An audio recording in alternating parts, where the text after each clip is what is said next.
Hello, welcome back to Crypto Atlas, where we are going to be talking about Bitcoin. I'm just kidding, guys. Welcome back to Crypto Atlas. So in this video, we're going to be talking about Bitcoin and Ethereum. If you guys are new to the channel, hopefully you have a good time while you're here. I've got a little bit of news going on as well as diving into the charts. I'll have a separate video highlighting some altcoin news stuff and TA over there, as well as a playthrough series on Decentraland, aka Mana. So if you are ready for the news and all the good stuff of the Bitcoin and the Ethereum and all that other good things, then make sure you hit subscribe, hit the thumbs up like button, and also click bell notification so you can stay up to date with all the latest cryptocurrency news and technical analysis. Okay, with that being said, enough of me being stupid. I'm just trying to have a little fun, guys. Let's go ahead and get into it. So first up, we're going to hop on over here to Twitter. And on Twitter, I'm at Atlas Official TV. If you guys want to check me out, I am right down there. And let's see what the community is talking about. Couple interesting things. So first up, Michael Saylor says computers made people smarter, automobiles made people faster, electricity made people stronger, Bitcoin is making people wealthier. Totally agree with that. Totally agree.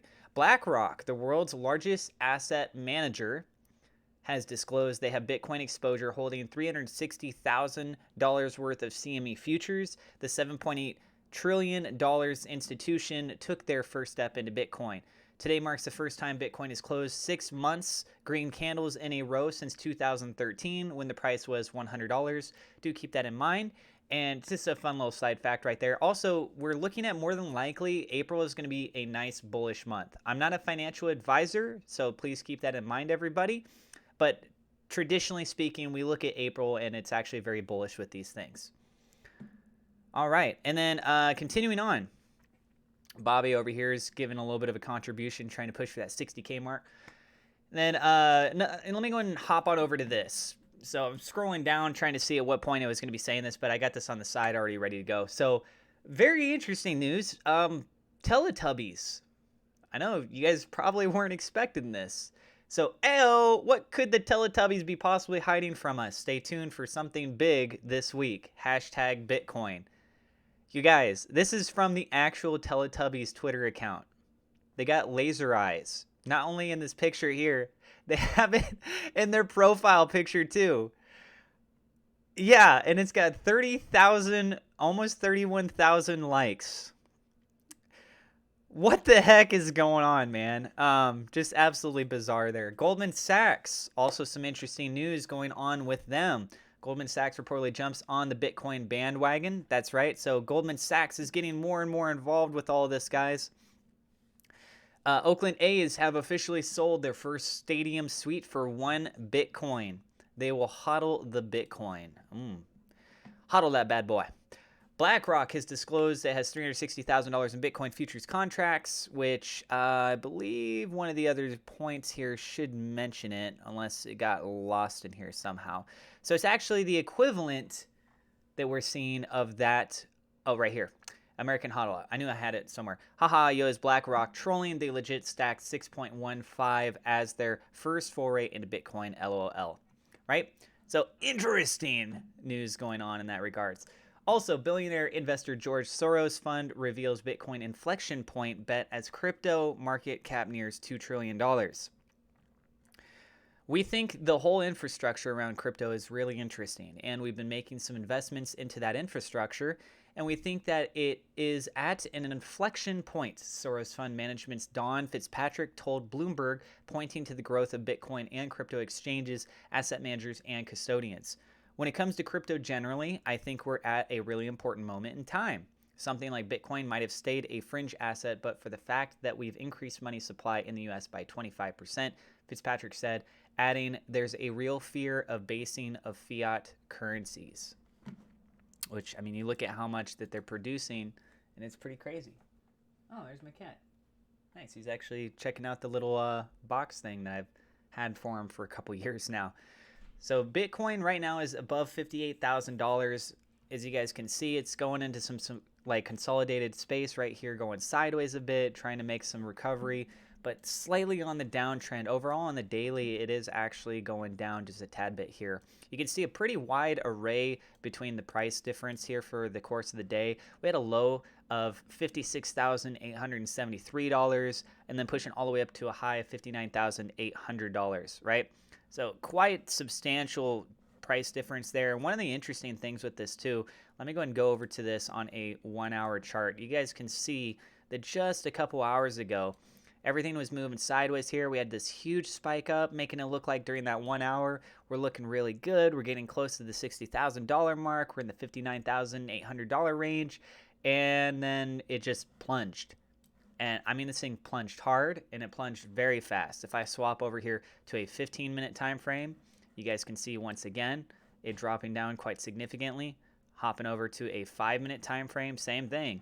You can see it just massively dropped, 59,000 all the way down to the $57,500 range. Huge sell-off taking place during that very short amount of time. All right, so let's go ahead and figure out where our chart is. There we go. Swap over, and I gotta zoom back in on everything there for you guys. Alrighty, so now we're back on track. So we got a couple key levels we want to keep an eye out on. First off, I want to go ahead and identify the technical radars do suggest this as still as a buy. The RSI is also looking quite well. We're a little bit over the median zone, starting to get a little bit towards the overbought territory, but we still got plenty of room to work with something like this, especially if we really start to go parabolic. If you guys take a look down here, you're going to notice that the volume has all been pretty stagnant as considered as, what am I trying to say? Compared. Why? I don't know why I had so much problem with that. As compared to, say, what we had back over here on March 25th, March 24th, those were sell-off dates. These larger candles that we've been seeing more recently have actually been on the sell side more than anything, right? The last time we had some big green candles, we go ahead and zoom out here a bit. We had a nice little green candle here on March 10th, but overall with that green candle, it ended up kind of being in the neutral position. So we do have some room to grow, and let's go ahead and go over all these numbers now for you guys, right? So we're more than likely going to close above $58,500. We do have about an hour and 15 minutes left as of the time of me recording this video, and that's going to also conclude for the monthly candle charts, which is going to be great because if you guys take a look on the monthly, this is actually 6 months in a row that we're going to be in the green. I mean, something absolutely insane would need to happen right now for it to drop all the way down and be a red candle right in the last like hour and 15 minutes for it to go down to $43,400, right? Anything is theoretically possible, but the likelihood of that happening, we're not going to see it. And as we were talking about earlier, we haven't seen that since 2012, I think is what I said earlier, right? All right. So we do have resistance taking place at $60,000. Of course, that's the psychological level we keep trying to get above, and it's just proven to be a big pain in the butt for one reason or another. And then next thing we have after that is going to be the all-time high, which is $61,800. Past $61,800, we're going to be aiming for the Fibonacci sequence at about $65,000. Past $65,000, we have $70,000 from a psychological standpoint.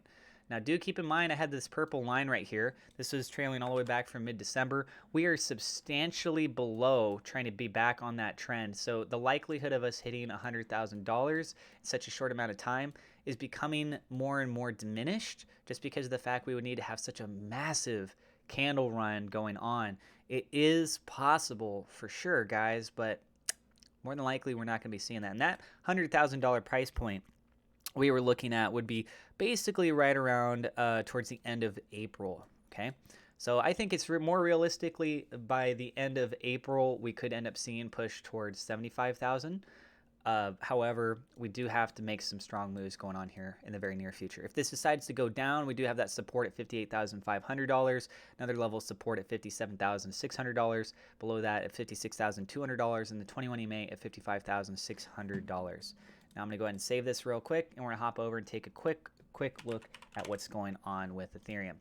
And over with Ethereum, we did manage to break even higher. Now, having what is likely to be 3 days of candle closure here, we got ourselves 1, 2, and 3 all set up in a row right there like that above the 21 EMA, which is going to be another bullish sign.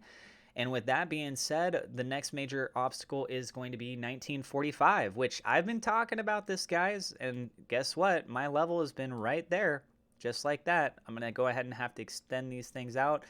They're way in the back there because of the amount of time that I had made them in the past. You guys can see how reliable these kinds of indicators are. So we're going to see resistance in 1945. We break above that. We got 1974 approximately. And then above that, we got 2000 from a psychological standpoint, and then 2040-ish. That's going to be the all-time high. Anything past that is price discovery zone, and we're working our way up $100 increments trying to get to $2,500. Below us right now, we do have support still at 1844. That 21 EMA is coinciding very strongly with the 1745 mark, $1,745.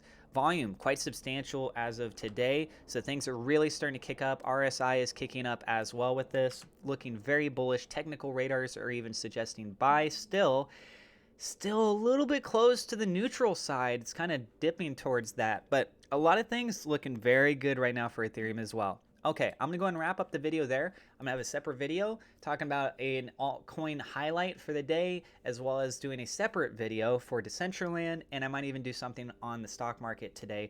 I'd like to do that from time to time. And you guys are awesome. I appreciate all of you being here. I do have referral links in the description if you want to earn some free crypto. You can go through the referral links for Coinbase, Gemini, BlockFi. I've got Robinhood and Webull for stock stuff. Let me know in the comments if you guys think that in the next 24 hours, do you think we're going to break the all-time high for Bitcoin? I personally think that it's very, very possible with us going into April and having this candle closure here in the next hour and 15 minutes or so. I wouldn't be surprised if we see a huge rally take place almost immediately after that candle closure. That's just my opinion, but that's my thoughts. Okay, thank you guys so much for being here, and I will see you in the next episode.